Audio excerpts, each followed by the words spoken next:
Ya, Assalamualaikum warahmatullahi wabarakatuh. Anak-anak, hari ini atau kali ini Bapak akan memberikan pembahasan sekaligus latihan soal untuk persiapan penilaian akhir semester ganjil di mata pelajaran akidah akhlak, terkhusus untuk kelas 9. Jadi pastikan dipelajari dengan sebaik-baiknya untuk materinya dari bab 1 sampai bab terakhir. Bab 1 tentang iman pada hari akhir, kemudian yang terakhir itu tentang keteladanan sahabat Umar bin Khattab dengan Sayyidah Aisyah radhiyallahu anha. Baik, kita mulai dengan baca basmalah bismillahirrahmanirrahim. Yang belum like, komen, sekaligus subscribe silahkan ya. Baik anak-anak, untuk pembahasannya kita akan mulai dari nomor 7 gitu ya. Nah, ini pembahasannya, ini soal yang digunakan di tahun sebelumnya, di tahun 2023-2024 ya. Mudah-mudahan jadi gambaran, meskipun soalnya tidak akan sama, tapi minimal gambaran soalnya sudah tergambar gitu ya, materi-materinya, bentuk soalnya, dan lain-lain. Baik, kita mulai dari yang pertama. Dalil nakli tentang nama lain hari akhir disebut dengan Yaumul Haq. Apa itu Yaumul Haq? Yaumul Haq itu hari kebenaran. Jadi kebenaran tentang datangnya hari akhir itu sudah dikabarkan dalam Al-Quran. Nah, pilihannya yang mana? Di sini ada surat Al-Zalzalah, kemudian ada Al-Hajj, ada An-Naba, ada Al-Qamar. Nah, yang paling tepat itu yang mana? Nah, kalau berkaitan dengan kebenaran hari akhir ya tentu ayat surat Al-Hajj ayat 7. Wa anna sa'ata atiyatul la raiba fiha. Sungguhnya hari kiamat itu akan datang, tidak ada keraguan di dalamnya. Jawabannya adalah B. 8. Terjadinya hari akhir dibuktikan oleh dalil nakli, yaitu berdasarkan Al-Quran dan hadis. Juga oleh dalil akli, yaitu berdasarkan akal manusia. Jadi seperti kita tahu bahwa dalil itu terbagi menjadi dua ya. Ada dalil akli dengan dalil nakli. Nah, yang ditanyakan di soal ini adalah dalil akal. Yang berdasarkan akal itu yang mana?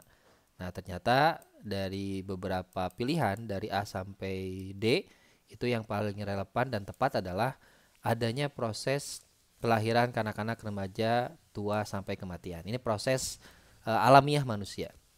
Kemudian nomor 9, berdasarkan ayat di atas yang termasuk tanda-tanda besar atau kiamat kubro terdapat pada nomor berapa? Nah, kiamat juga terbagi dua kan ya, ada kiamat sugro, ada kiamat kugro. Sugro itu kiamat kecil, sementara kubro itu kiamat besar. Nah, tanda apa saja yang termasuk dalam tanda besar atau kiamat kubro? Tentunya ya pasti satu ya. Kalau kiamat itu terjadi ya terbitnya matahari di barat, kemudian muncul api, ada yang bilang dukhon, kemudian turunnya Yajuj dan Majuj. Jadi jawabannya adalah 1, 3, dan 6. Lanjut. Salah satu perilaku yang mencerminkan keimanan terhadap hari akhir adalah orang yang beriman pada hari akhir tentu akan membiasakan diri untuk menghindari maksiat. Lanjut, alam gaib yang akan dilihat manusia setelah mengalami kematian adalah barzah.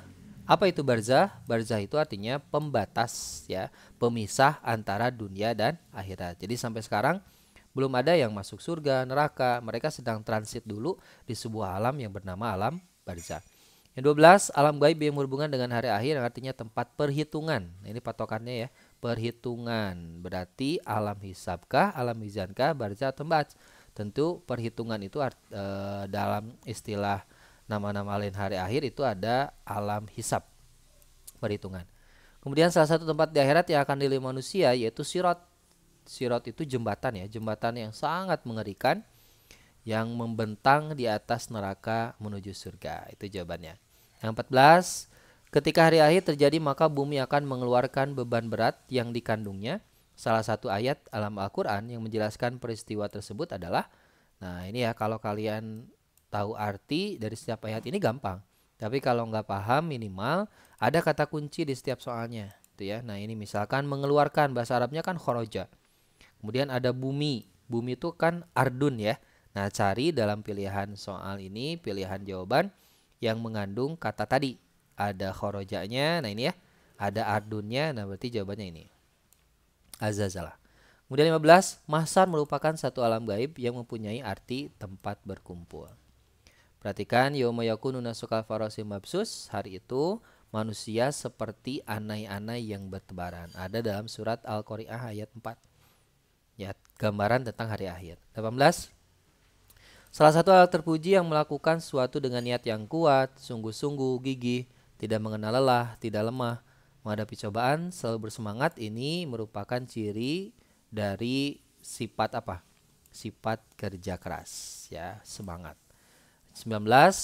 Dari pernyataan di atas menjadi ciri alat terpuji berilmu.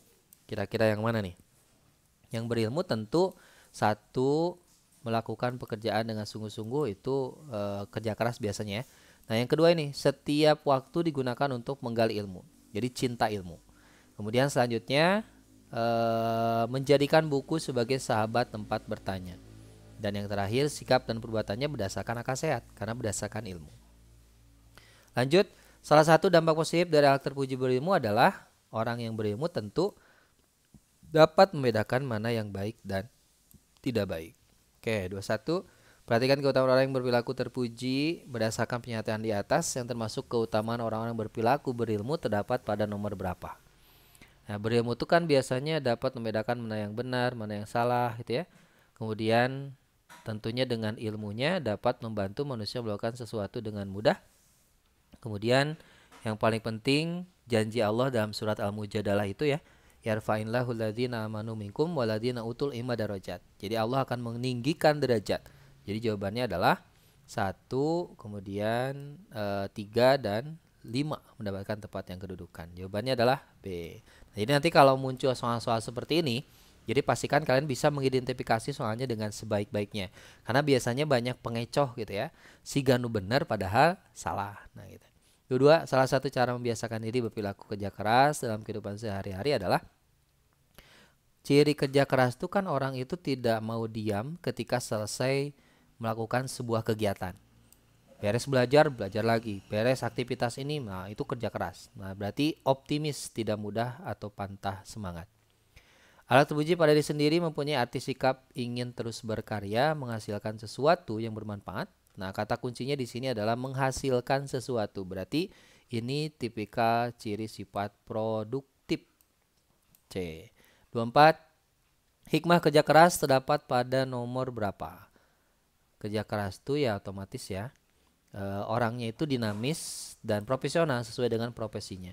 Kemudian tidak mudah menyerah kalau ada kesulitan. Kemudian yang paling penting selalu mencoba, orang yang kerja keras itu mampu meraih dan mewujudkan cita-cita karena memang apa, keinginannya keras. Nomor 5 tuh berarti ya 5. Kemudian tidak menyerah itu adalah ini kita memiliki kesulitan. Kalau ada yang nomor 4-nya ini salah. Kenapa? Karena sesuatu yang baru itu adalah inovatif. Jadi jawabannya adalah antara 1, 2, dan 3 atau 1, 2, dan 5. Nah ini yang paling dominan adalah 1, 2, dan 5. B. 26. Dari pernyataan di atas yang termasuk dampak positif akhlak terpuji, produktif. Produktif itu artinya menghasilkan. Ya, jadi menghasilkan apapun itu. Kalau seorang pelajar yang menghasilkan yang namanya ilmu. Kalau seorang pegawai pabrik kue yang menghasilkan kue. Jadi produktif dengan aspek masing-masing gitu ya, sesuai dengan tugasnya masing-masing. Produktifnya guru yang mengajar, produktifnya siswa yang mendapatkan ilmu. Oke, sebentar.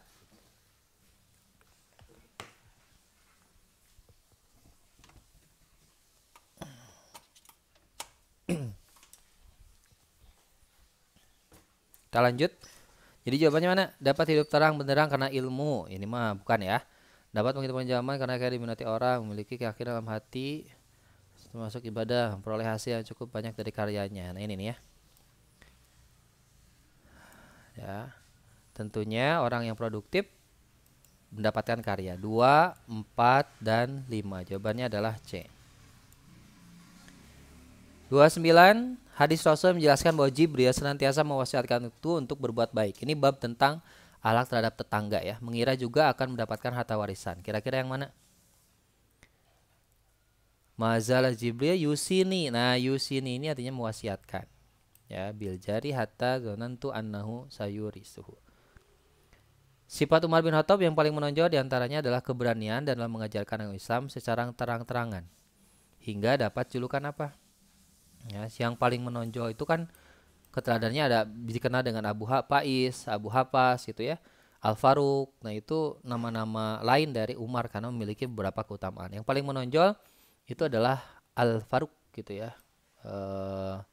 Berani membeda-bedakan antara yang benar dan salah. Bisa muncul benar dan salah. Nah, Abu Hafas juga sama, paling tepat. Tergantung apanya, tergantung soalnya. Salah satu perjuangan sahabat Umar setelah menjadi muslim diantaranya adalah yang mana nih kira-kira? Selalu setia mendampingi Rasul, merencanakan segala kebutuhan, menambah pengetahuan, berikan sebagian harta untuk keperluan pesta. Ini ya, mendampingi Rasul. Jadi garda terdepan ketika Umar itu masuk Islam, tidak ada yang berani terhadap Islam karena Umar ini luar biasa gitu ya keberaniannya. Salah satu gelar julukan yang diberikan pada Umar bin Khattab adalah Abu Hafas. Nah, ini juga kalian harus paham Abu Hafas itu apa artinya.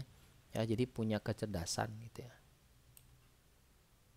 Kemudian salah satu sifat yang penting untuk diteladani kepemimpinan Khalifah Umar bin Khattab yang sangat peduli terhadap rakyatnya dibuktikan dengan tindakan beliau, yaitu sering mengunjungi rakyat, mendata, menyuruh, mengumumkan, sering mengunjungi rakyat untuk melihat langsung kehidupan mereka. Ya, sampai setiap malam tuh nggak tidur kecuali ngeliling tuh ya, siapa yang belum dapat makanan. Itu adalah kebiasaan sahabat Umar bin Khattab. 34, sifat yang dimiliki Sayyidah Aisyah yang paling menonjol diantaranya adalah Aisyah ini istri Nabi yang dinikahi pada usia 9 sampai 11 tahun. Jadi masih muda banget gitu ya. Nah, anaknya dari Abu Bakar. Nah, yang populer menonjol sifatnya adalah cerdas, cantik gitu ya, suci, dan sangat dicintai oleh Rasul.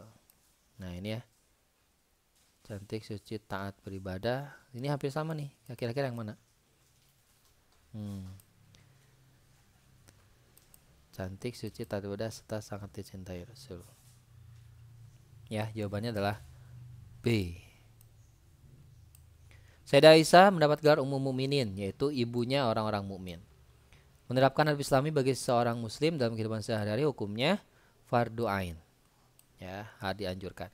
Nama adik Umar bin Khattab yang terlebih dahulu masuk Islam bernama Fatimah. Nah, ini ya. Bukan anak Nabi, tapi adik dari Umar pun namanya sama Fatimah.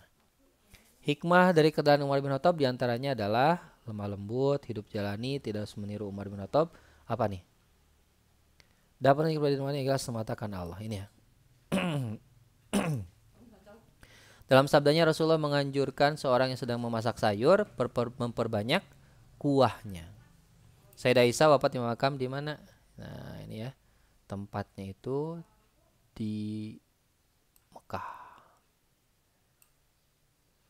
Terima kasih ya, semoga bermanfaat sekaligus bisa disiapkan dengan sebaik-baiknya. Sekian anak-anak, semangat terus. Assalamualaikum warahmatullahi wabarakatuh.